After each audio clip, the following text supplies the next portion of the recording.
tonight. Heavy winds cause blizzard-like conditions in southern Saskatchewan. City Council approves a 10.9% property tax hike. And why a Ukrainian student might have to stop his studies at the U of R. Live from our studios in Regina, this is CTV News. Good evening. After another round of severe winter weather in southern Saskatchewan, we're all wondering when this is going to end. RCMP have been extremely busy. Several highways closed, even more listed as travel not recommended on the highway hotline. Connor Chan has been keeping track of all the weather developments and joins us now from the newsroom tonight. Connor, what are you hearing? Lee, it's been a tough day out there. Heavy wind gusts have just been steady, and police say visibility is near zero in places because of that blowing snow. Now, Saskatchewan RCMP say just before 4 p.m. today, the Highway 10 overpass to Yorkton is sheer ice, with multiple collisions being reported east of Balgony. The blowing snow causing zero visibility in many areas. And also earlier this afternoon, Highway 10 just west of Fort Capel was blocked after two semis jackknife. Craig RCMP also reporting Highway 11 is closed between Aylesbury and Davidson. They say many vehicles have hit the ditch, with roads iced over due to blowing snow and near whiteout conditions. Now, for us here in Regina, what are we still seeing? Well, lots of blowing snow and high winds. This is what it looked like earlier in the day today, with conditions deteriorating throughout the afternoon. Travel is not recommended around the Regina area. And of course, last night, the Alberta Clipper decided to strike Yorkton once again. It arrived overnight with heavy winds that lasted throughout the day, causing low visibility, and strong wind gusts covered the majority of sidewalks with the snow. And the city of Yorkton asks residents to stay safe and stay informed via the Voyant Alert app. There is a snow removal parking ban in place affecting the downtown area, and garbage pickup is on hold until Monday. Well, here in Regina, snow routes have been declared for the second straight day. The highway hotline around us is where shoveling is. It's showing areas where it's not recommended on all roads heading out of the city, not recommended to travel, that is. And Saskatchewan RCMP have a clear message to everybody who's thinking of traveling. Don't stress it, and drivers should find a safe place to wait out the storm and not to head out on the highways. Lee? Yeah, it is definitely some scary conditions out there right now. Thanks, Connor. Connor Chan reporting live for us from the newsroom.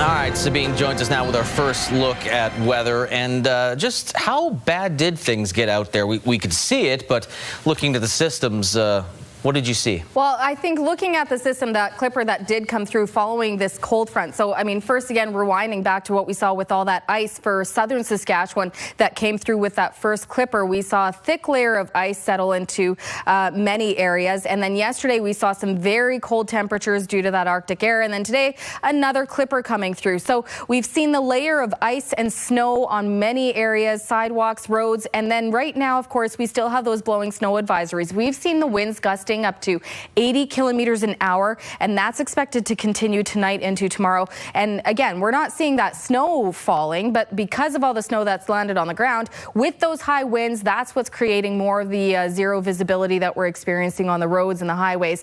You and I were even talking in the newsroom how we're seeing that effect where it seems calm at first, and then all of a sudden this big gust of wind comes through and creates this whiteout-like conditions. Like I said, that's expected to continue. You can see a little bit of blue through all that cloud and snow further up north there, and that of course is some extreme cold temperatures that we're going to be seeing, and that will also be down here as well in the Regina surrounding areas. But I'll have details coming up in your full forecast. Lee? Yeah, thanks a lot. It is visibility. That is the major concern right now. Thanks, Sabine. Regina City Council has approved a property tax increase of 10.9%. The hike is the city's largest in more than a decade and about 3% higher than what council approved for 2025. Now, the impact to the average Regina household is about $23 per month. The vote itself, a bit contentious. After 5 full days of deliberations, barely passed it at 6-5. Councillors Fro, Turnbull, Flores, Radons, Matsinelli, and of course Mayor Chad Bashinsky voting in favor, while Rashovich, Seeklitz, Burton, Zidniak, and Bezo voted against this proposal. It's clear that there are no easy cuts. But what I can say is that every member of council I can see around this horseshoe cares. They all care about their community. They all care about what's best for their community, and they're trying to bring what they've heard from their areas to this budget. And it's not easy because we are jockeying priorities over and over and over again. So what I can say in conclusion is we've done our best. Well, Council also approved a 7.82% utility rate hike today, a rise of about $14 per month for the average home. Semester final exams are being written at the University of Regina, but a student from Ukraine says he cannot take part. His visa has run out, and there has been a delay in processing his renewal. For now, it has ended his opportunity to continue studies. Wayne Mantica reports. This University of Regina student says he applied for a visa extension last May, but it wasn't until 2 weeks before finals that he learned there was a problem. Sadly, I was not been able to continue. I had to stop and wait till the issue is resolved, and for now it's still not that clear. His family arrived in Saskatchewan back in 2022 on a special government flight. Their 3-year visas were recently extended, except for Anton's. The federal government wanted confirmation from the university that he is a student, but Ottawa's request never arrived on campus. He's fully dependent on us, and he won't be able to stay in Canada and where he should go. I mean, there is no way. He's our family. Anton is also a goalie for the Regina Capitals. The team says it has never encountered a situation like this. I think every team in the south of our league, without exaggeration, was very interested in acquiring him. We were fortunate to get him, and we've had a tremendously successful season as a result. The University of Regina is trying to help. So is NDP MLA Keith Jorgensen. It is unfortunate that something that is such an obvious clerical error in the Department of Immigration federally is not correctable. The university is willing to defer Anton's final exams if his new visa application is approved soon. There is no indication on when that will happen, but he won't be allowed to continue studies until the immigration approval does come. Wayne Mantica, CTV News, Regina. A missing Moose Jaw woman has been found dead. 42-year-old Tiffany Ellert was found at a residence on South Hill. Now, the death was immediately deemed suspicious by Moose Jaw police. They began an investigation which led to the arrest of Todd Donaldson, age 56, in connection with her death. As a result, Donaldson has been charged with second-degree murder, and he made his first appearance in Moose Jaw Provincial Court today and has been remanded until January 29th, 2025. We're learning more about the worker who died in what the Mosaic Company called a fall-of-ground incident at its K3 potash mine near Esterhazy on Monday. Unifor Local 892, that is the union that represents workers at the mine, has identified the worker as 41-year-old Tyrone McLeod, a mining operator at K3. He survived by his 2 daughters. The union saying it grieves what it calls a preventable loss. It has launched a fundraiser for the family. According to Unifor, the incident is under investigation by the Provincial Ministry of Labor Relations and Workplace Safety and the Chief Mine Inspector. And on Monday, Mosaic did say it was working closely with those regulators. The union said it's also ready to participate in the investigation and what happened and share its findings with labor officials. A celebration of life is set to be held in Yorkton this weekend. A Jewish advocacy group is applauding Saskatoon police for arresting a local man with a hate crime. CTV's Laura Woodward has more on the charges laid following a disturbing trail of anti-Semitic comments.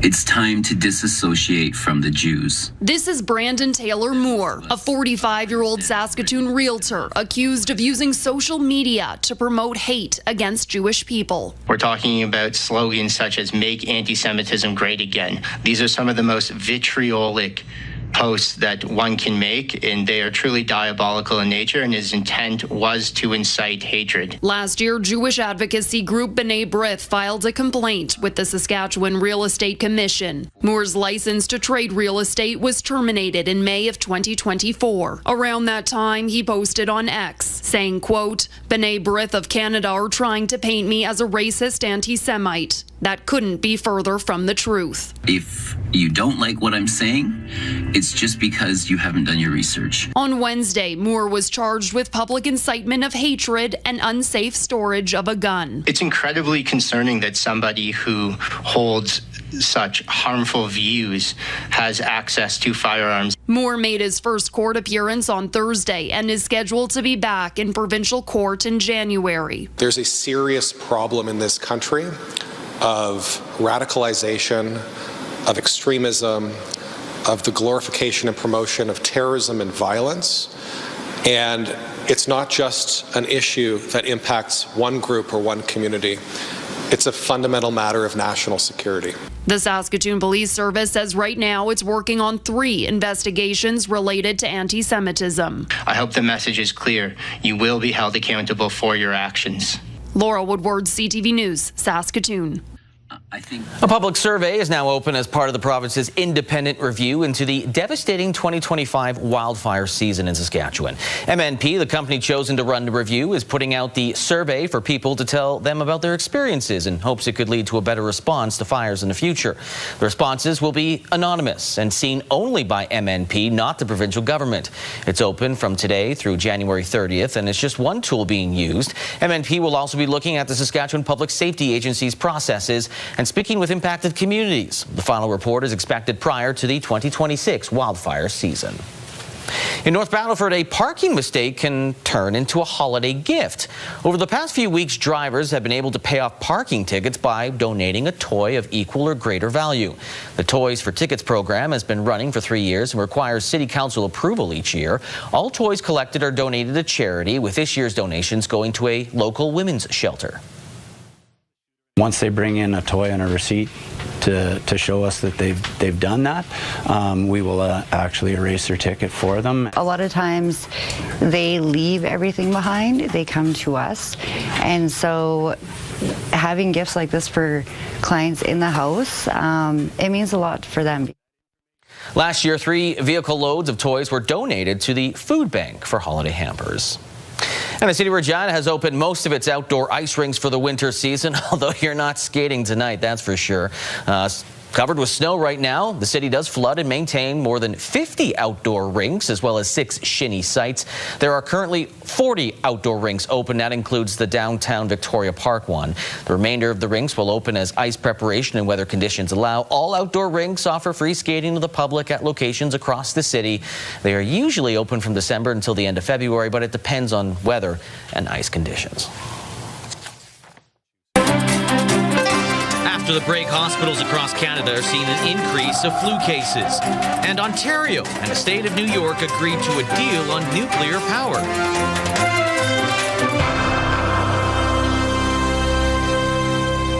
Tonight. It's eerie to be in rooms that I know were responsible for stealing billions of dollars. Inside the mind of a scammer using AI as the tool of choice. They've been sold a dream, and they want that dream. The shocking reasons why some con artists say they're forced to target and defraud Canadians. W5 investigates tonight on CTV National News and ctvnews.ca. Studio decorating provided by Urban Farm Girl Boutique and Home Decor. There are growing concerns about the rising flu wave across the country, with new data showing a 7% jump in positive infections week over week. CTV's Scott Hurst has more. Flu season is starting early and is shaping up to be a particularly bad one, according to health experts. And some emergency departments are already indicating they're feeling the impact. Flu cases are up nationally, with surveillance data putting the rate of positive tests above 20% compared to 13% just the week before.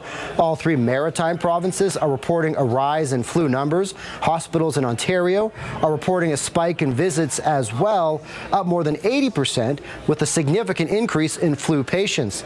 This has medical experts sounding the alarm about the number of people, particularly children, getting the flu vaccine.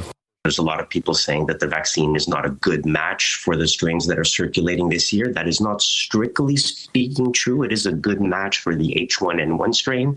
It's not a particularly good match for the H3N2 strain. So it is giving you some, and I would say good protection, but not perfect protection, but worth repeating the old adage that things don't have to be perfect in order to be useful.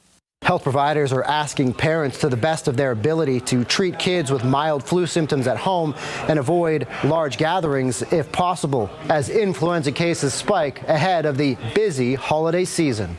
Scott Hurst, CTV News, Toronto. Ontario Premier Doug Ford was in Buffalo to ink a new deal with nuclear power and New York Governor Kathy Hochul. Both leaders made repeated reference to the strength of the cross-border relationship, but as CTV's Rachel Aiello reports, ties like these will soon be tested as the U.S. is demanding concessions in the 2026 review of the Canada-U.S.-Mexico trade deal. We're going to stand firm and let people know who our friends are. Signing a new cross-border nuclear energy agreement, the leaders of Ontario and New York reaffirmed their cooperation. We're here today to celebrate and strengthen the deep relationship between New York and Ontario. Though it's these kinds of cross-border ties that will soon be tested when the CUSMA review begins. In mid-January, Canada-U.S. Trade Minister Dominic LeBlanc will meet with his D.C. counterparts to launch discussions. This week, the top U.S. trade representative told Congress the Trump administration has a wish list of trade irritants Canada needs to address. Jameson Greer wants expanded access to the supply-managed dairy market. We're obviously very concerned because all of the things that the Trump administration is talking about currently would have a direct impact. The USTR is also unhappy with Canada's online streaming and news laws that impose obligations on major American tech and media giants. For us, we don't see that there is a legitimate cause for this to be on the table. The Prime Minister says these issues are just a piece of the broader discussion that's about to get underway. We will always pursue an agreement that is in the interest of Canadian workers, Canadian families. Those involved in the last round of trilateral trade talks say it'll be key for Team Canada to stay united. So the talks that are going to kick off in January is the beginning of what will likely be a long process. So my advice is brace for a lot of ups and downs. Canada did make concessions during the NAFTA renegotiation. This time around, as Donald Trump tries to extract more, those in the supply-managed dairy and egg sectors I heard from today said they expect Mark Carney not to crack. Rachel Aiello, CTV News, Ottawa. The U.S. Department of Justice says it will not meet today's deadline to release all of its files on convicted sex offender Jeffrey Epstein. The U.S. Deputy Attorney General told Fox News his department would still release several 100,000 documents today, but the disclosure would not be complete. More documents are expected to be released in the next couple of weeks, even though the delay is in conflict with the deadline that was set by President Trump, passed by law in November. Russian President Vladimir Putin held his annual end-of-year news conference today, saying he wants to work with Europe.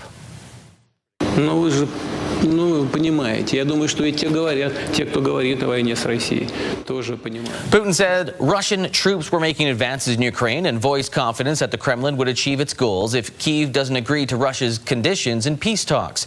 Putin also warned the European Union against using seized Russian assets to try and help fund Ukraine.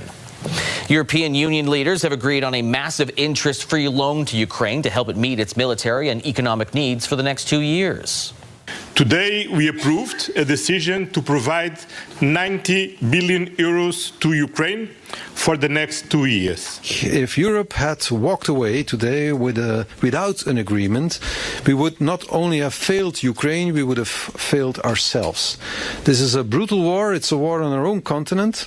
A democratic nation is fighting for its survival, and the security architecture of Europe is at stake here.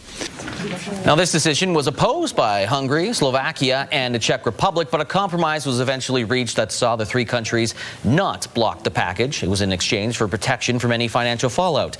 The EU failed, however, to reach an agreement that would have allowed them to use seized Russian assets to raise the funds, much like Putin told them not to. The world's leading authority on food crisis says food security and nutrition have improved in Gaza, but it warns the situation does remain critical.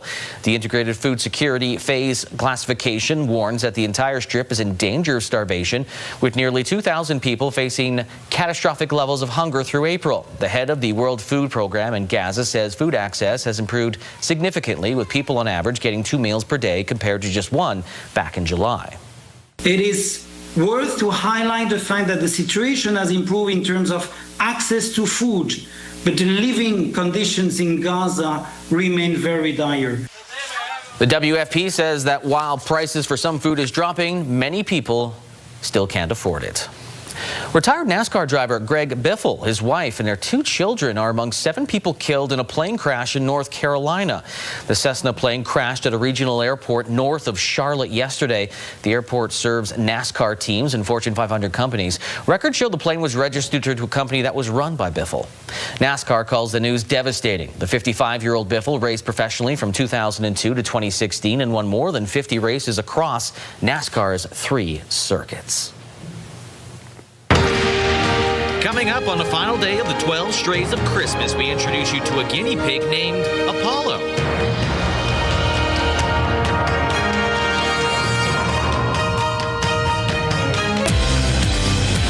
CTV Your Morning Saskatchewan is on holidays. On behalf of all of us, we wish you a safe and Merry Christmas. We're back Monday, December 29th.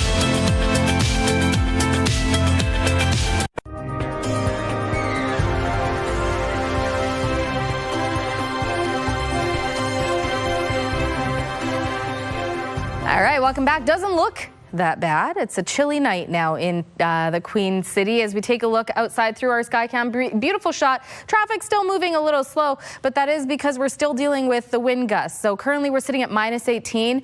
A wind chill of -34 right now. The winds just over 55 kilometers an hour. They're actually gusting over 75 kilometers an hour right now. So again, if you don't need to be on the roads, especially on the highways right now, we'll still be seeing the blowing snow because we are still under the blowing snow advisories, and that is expected to continue as we head into the overnight. Still looking at some extreme cold warnings in parts of the west here as well. Now, it does not look like we'll be seeing those making their way down into southern Saskatchewan. We are going to be seeing those wind chill values in the mid-30s tonight into tomorrow morning, and tomorrow we're going to continue to see cooler than seasonal temperatures. Now, right now as we're heading into the evening, we still have a little band of snow coming through the Prince Albert area in northern Saskatchewan, but it's just basically the high winds we're going to continue to see until we get into tomorrow. And even then, probably late tomorrow morning is when we'll really start to see the wind gusts start to calm. And then we'll be left with clear conditions. We're expecting to see mainly sunny conditions for many parts of the province. Still seeing a little bit of that cloud cover and could see just a little bit more of that precipitation in the form of some scattered flurries, even just along the southern border there. But for the most part, Saturday into Sunday, frigid temperatures, cooler than average with the temperatures in the -20s and the wind chill in the -30s, but we won't be dealing with active weather. Now, as we head into Sunday, and then my map wants to freeze, but we'll just still talk about what's to come. By Sunday morning, we do have more cloud cover rolling in, expecting to see a mix of sun and cloud, but it's not until we get into Monday that we will be seeing some active weather return, and we're actually expecting to see the winds picking up again Monday and Tuesday. Monday, we're expecting to see more snow coming through. Again, similar story to what we saw with that first clipper that came through, a band of snow, and right to the south of that, more freezing rain. I know nobody wants to hear that right now, but that is what we're looking at. Again, we know systems can change very quickly, so we'll just keep an eye on that and see what happens come Monday. But that is expected to make its way into Monday, late morning, early afternoon. And then with that, like I said, we will see higher wind gusts. Now, as of snowfall between now and to the weekend, again, we saw that band bringing some of that snow through the Prince Albert area in northern Saskatchewan. So we will see more snow in the north, but in terms of the south over the weekend, especially expecting to see trace amounts until we get into Monday. And that is a different story. And this will update for me when we get there. In terms of temperatures, though, again, we're going to continue to see those below seasonal temperatures heading into tomorrow. Areas like La Loche, La Ronge seeing minus 20, minus 23 for La Loche. Lloydminster minus 27, and Lloydminster not under the extreme cold warning, but it is all around in that area. So we could see that change as we head into tomorrow. Prince Albert minus 18, minus 24 for North Battleford, Saskatoon, all expecting to see some sunshine. Minus 19 for Yorkton in the southwest. Even then, getting a little cooler, but still within seasonal range for Maple Creek. Minus 10, sunny. Minus 14, Swift Current. Moose Jaw minus 19. Also for Weyburn. Minus 18 for Estevan, and Assiniboia minus 14, mainly sunny. For Regina, tonight dipping to minus 22 with the wind chill values in the mid minus 30s. Winds picking up to 55. Continuing to see the wind gusts up to about 70, 80 kilometers an hour, and then warming to minus 21 tomorrow, still seeing some higher than normal wind gusts. Now, I would say it's probably closer to about 60, but we will see that change as we progress into the rest of that day. So those are more of the morning wind gusts. Minus 21, mainly sunny by Sunday minus 14 and sunny. And then by Monday, again, we're expecting to see more of that snowfall. And again, 20 kilometer an hour winds, but we're actually going to see those winds gusting up to 65, especially for the first part of the day. Minus 11 on Monday and Tuesday, seeing more sunshine Tuesday. By Wednesday, Christmas Eve, expecting to see a little bit more of that snow coming through. Winds a little higher as well, minus 7. And Thursday, Christmas Day, expecting a seasonal day, mainly sunny. Not too bad when it comes to active weather. And by Friday, Boxing Day, if you're heading out to go shopping, a mix of sun and cloud, and minus 6 is your daytime high.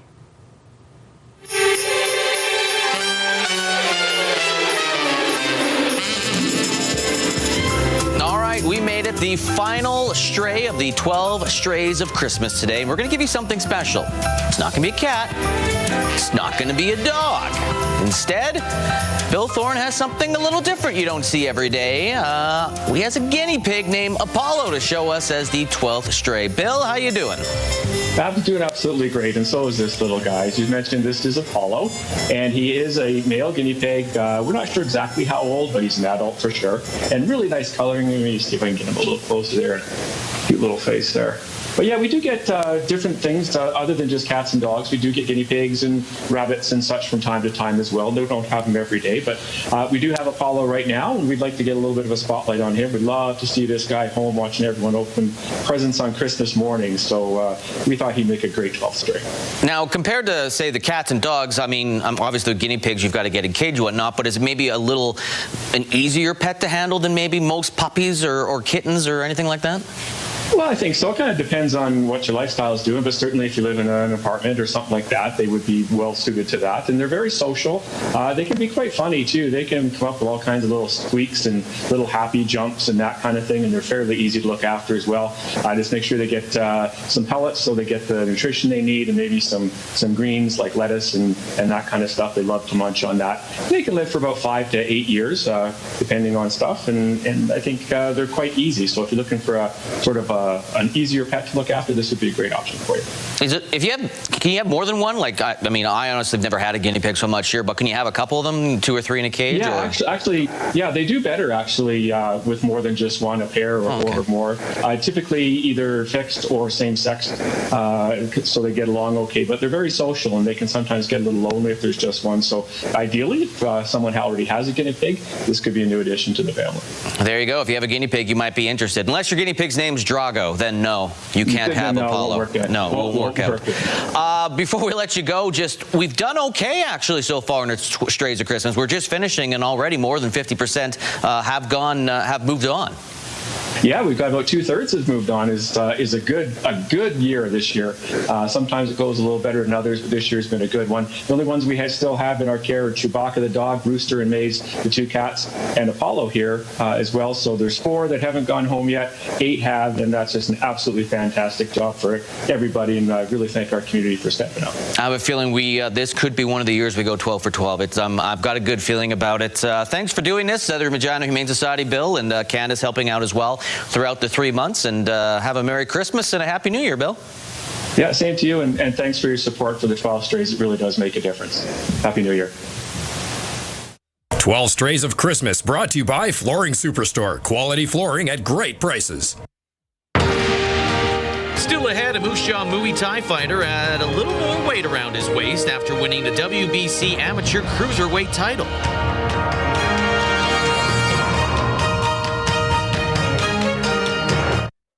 Wardrobe consideration in part by Colin O'Brien Men's Shop. Well, Mother Nature is once again causing issues, this time with the SJHL schedule, with travel not recommended on several main highways in southeast Saskatchewan. The SJHL has postponed tonight's game in Yorkton between the Terriers and Estevan, along with the game in Weyburn between the Wings and Melville. No word yet on when these games will be made up. Two other games, by the way, in Warman and Melfort, were still scheduled to be played. A Moose Jaw Muay Thai fighter has been added to his already impressive resume. He's bringing home a new belt from his latest bout. Jacob Carr explains how the athlete has checked off just yet another goal on his list.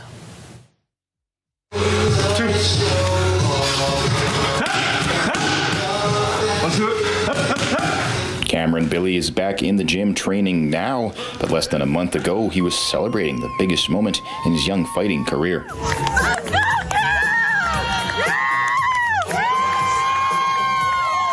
Billy's friends and family were there to witness and cheer as he won the WBC amateur cruiserweight title in late November. Cloud 9, man. Like, I was going insane. I remember I was crying in the moment. I was like just ecstatic, right? Put about 3 years of work into something, and you know, this was the goal from day one. I wanted the gym, I wanted to fight, I wanted a belt, and just to feel that was just, man, like goosebumps even talking about it now. Billy's trainer of the last 3 years, Alex Daly, was overjoyed to see his student win the belt, and Daly says he knew from the get-go that Billy was a special kind of talent. He didn't know who I was from the next person, so he was coming at me pretty hard from the beginning when we were doing some sparring, and from that day forward I knew he's someone to keep an eye on and put some time into. Despite checking off another milestone on his career to-do list, Billy is now gearing up to head to Thailand, the Muay Thai motherland, where he'll go through a rigorous training camp this January. Just the skill, man, the skill. I'm going to be there for 6 weeks, so I'll be fully immersed, waking up 5 a.m., running, training, sleeping, training, same thing over and over and over again, so I'll come back even more lethal, right? The Lamai gym where Billy will be training is the same gym that Daly coached at for 6 years before coming to Saskatchewan. That's quite close to my heart that he's going back to my old gym, which is nice to know, and I know he'll be in good hands. Excited to see the future of what Cam has to offer. I think he's going to go all the way, and I expect him to be wearing a world championship belt within no time.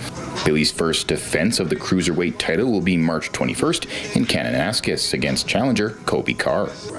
Okay. Jacob Carr, CTV News, Regina. And Canadians' love affair with golf seems to be going strong. Golf Canada says about 11 million people hit the links at some point this past year. That's the number of golfers who registered for a round of golf on Canada's app. And Canadians continue to do well in the pro ranks. Brooke Henderson, remember she won back here in Regina at the Canadian Open? Well, she won on the LPGA Tour. And on the men's side, Nick Taylor won an event on the PGA Tour. Still ahead, why the shutdown of a U.S. facility has climate researchers concerned.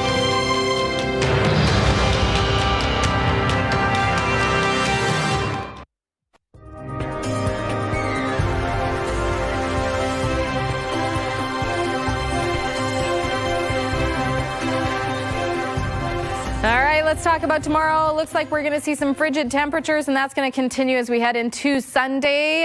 Some areas seeing a little bit of that snow. Melfort, -19. Cloudy in Hudson Bay, -17. And then over in the Lloydminster area, much cooler, -26 with a mix of sun and cloud. -21 for Meadow Lake and Kindersley.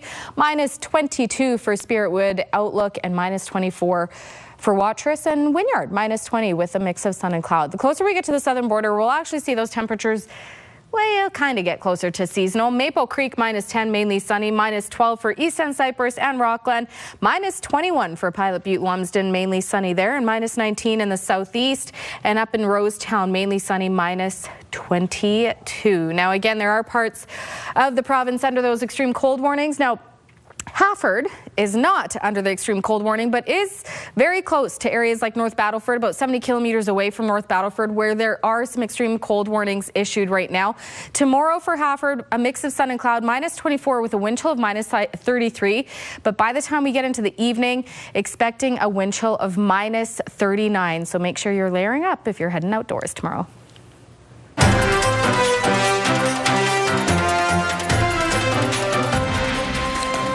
Chilly.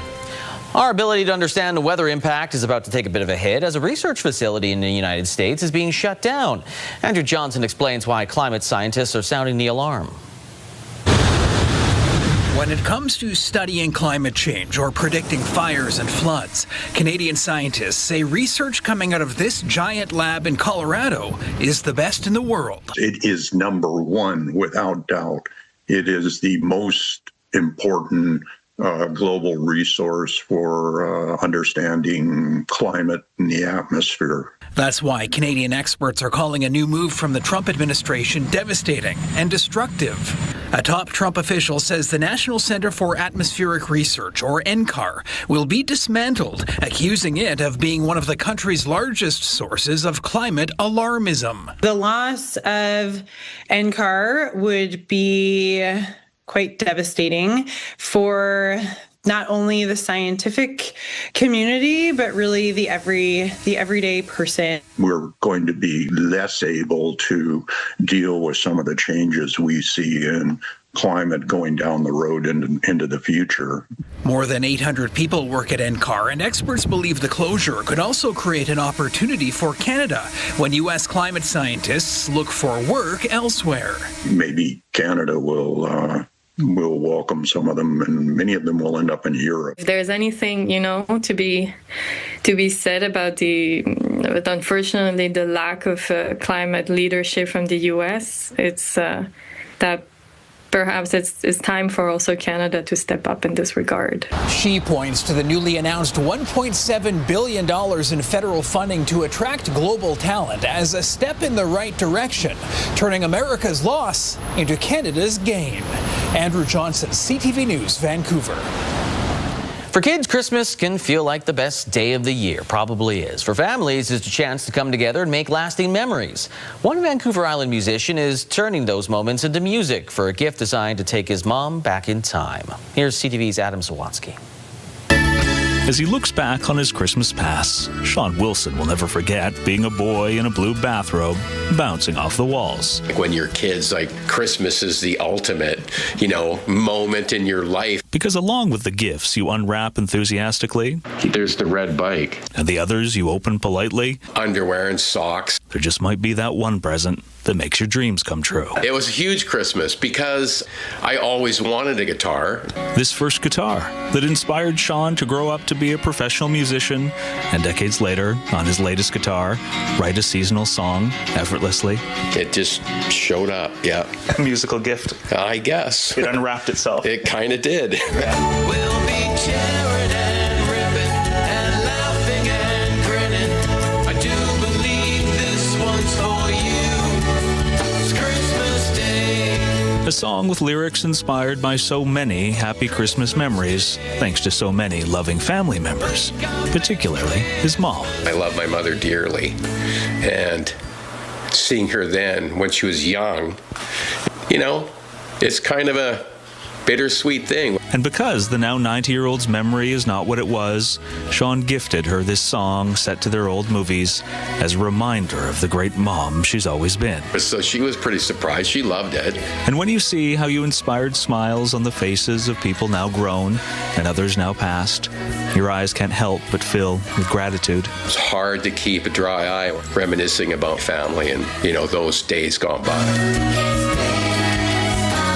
And after seeing how quickly the present becomes the past, his father and grandfather is committed to making his family's memories in the future equally meaningful. But I think when you have moments where you can pull it all together and everybody's in the same room and having a good time, I think that's the best time of the year for anybody. Adam Sawatsky, CTV News, Langford. All right, farm markets, canola street price up $1.90 to $523.32 per ton. The futures price is down $6.60 to $593.40 per ton. Amber durum wheat, no movement, $274.92 per ton, while red spring wheat is up $1.29 to $247.81 per ton. Feed barley, no movement, $213.59 per ton, while flax is $626.04 per ton. Those prices courtesy from Bunge. As for your markets, both on the way up. The TSX up 314 points, the Dow Jones by 183 points. The Canadian dollar went down a little more than 1/10 of a cent to 72.46 cents U.S. On the commodity front, gold up $6.26. West Texas Intermediate crude up 51 cents, while Western Canadian Select crude was up 19 cents. So gas here in Regina, it hasn't moved. It's sitting basically at $1.23.9 cents per liter.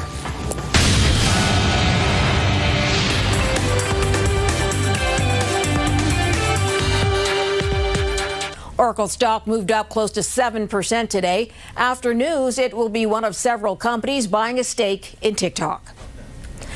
ByteDance is the parent company of TikTok. Oracle, Silver Lake, and MGX will each take a 15% stake of the U.S. ByteDance operation. The U.S. had demanded some American ownership of the Chinese company because of national security concerns. The deal is expected to close in January.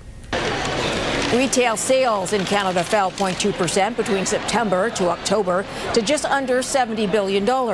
Canadians scaled back spending on clothing, food, and drinks. Sales dropped the most in Quebec and Alberta, but increased in New Brunswick, with more vehicle and parts being purchased. BlackBerry shares fell by double digits today after the Canadian company reported earnings on Thursday. Analysts say the company beat revenue expectations, but there are concerns about the growth slowing down. BlackBerry, an early innovator of mobile phones, now focuses on cybersecurity and embedded software. Those are your business headlines. I'm Morella Fernandez.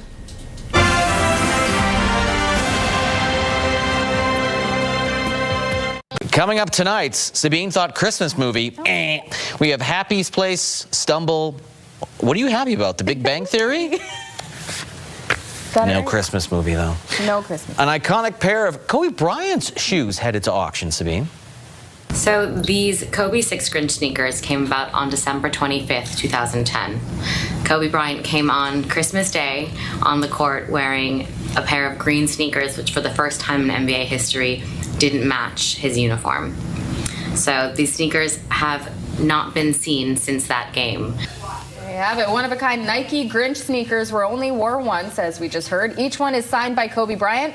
They're expected to fetch more than $10 million. Are they going as a pair? Or one? I would think they'd go as a pair, but I'm wondering, should we sign our sneakers? Would anyone buy those? Now I'm wearing fluffy slippers, so. Sign them. A Northern Ontario baby is showing it's never too early to get into the holiday spirit, joining along with her mother's Christmas choir.